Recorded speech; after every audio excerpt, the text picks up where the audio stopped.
Assalamualaikum warahmatullahi wabarakatuh. Saya Fauzan Azhar Bauskita ingin menjelaskan mengenai laporan audit independen. Di sini ada deskripsi pendapatan akuntan. Yang pertama itu pendapatan wajar tanpa pengecualian atau modifikasian.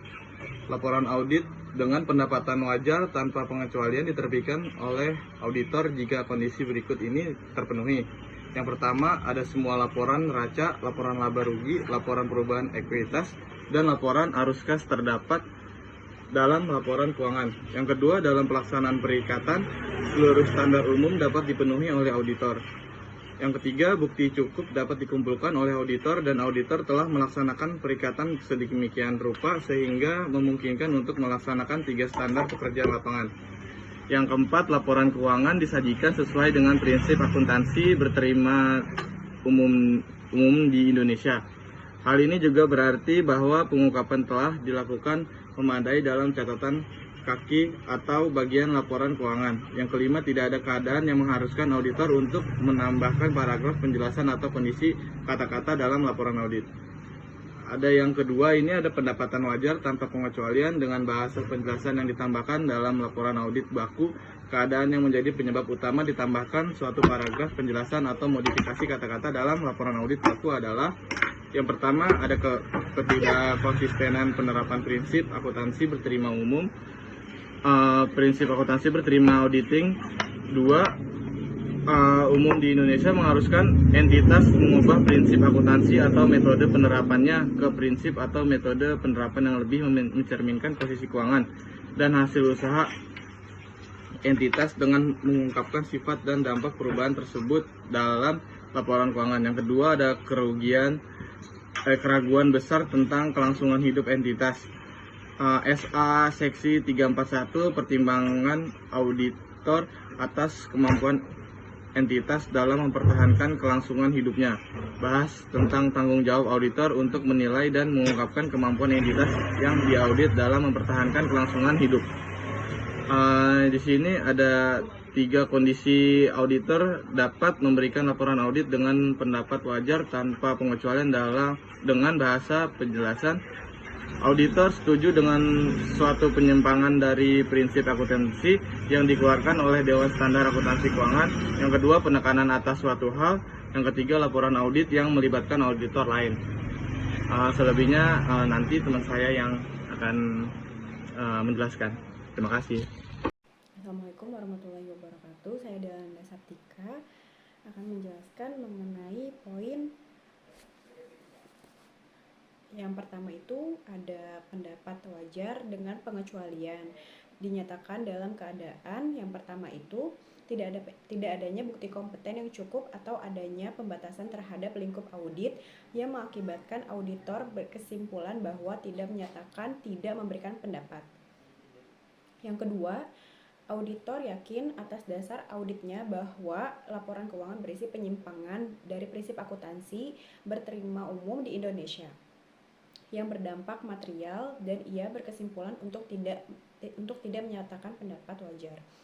Selanjutnya ada pendapat tidak wajar, yaitu auditor menyampaikan bahwa laporan keuangan tidak menyajikan secara wajar laporan posisi keuangan, hasil usaha dan arus kas entitas tertentu sesuai dengan prinsip akuntansi berterima umum di Indonesia. Selanjutnya, pernyataan tidak memberikan pendapat, yaitu auditor menyatakan bahwa ia tidak menyatakan pendapat atas laporan keuangan klien. Pernyataan tidak memberikan pendapat diberikan auditor jika auditor tidak melaksanakan audit yang berlingkup memadai untuk memungkinkan auditor memberikan pendapat atas laporan keuangan.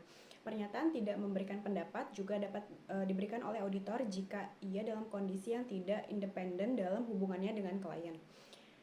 Lalu ada poin unsur paling penting dalam laporan audit. Yang pertama ada judul laporan, yang kedua ada pihak yang dituju, yang ketiga paragraf pengantar, yang keempat paragraf lingkup, yang kelima paragraf pendapat, yang keenam tanda tangan, yang ketujuh tanggal laporan, dan yang terakhir menggunakan tanggal kemudian.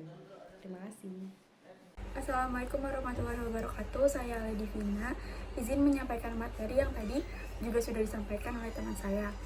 Yang pertama itu ada pengaruh materialitas terhadap pendapat auditor.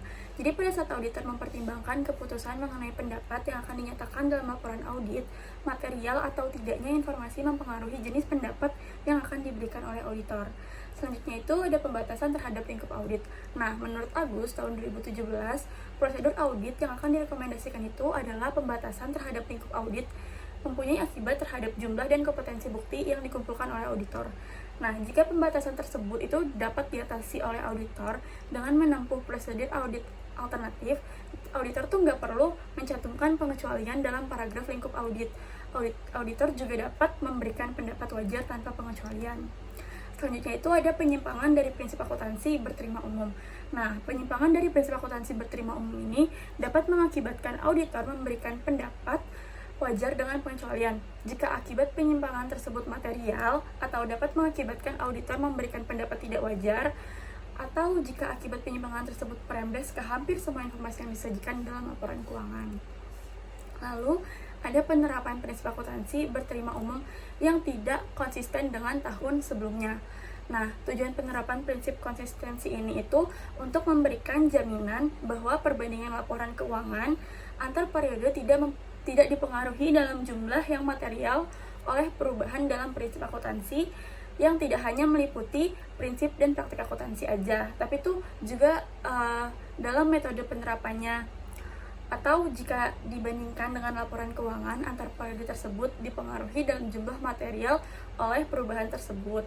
Auditor berkewajiban untuk melaporkan akibat perubahan tersebut terhadap laporan keuangan yang diauditnya.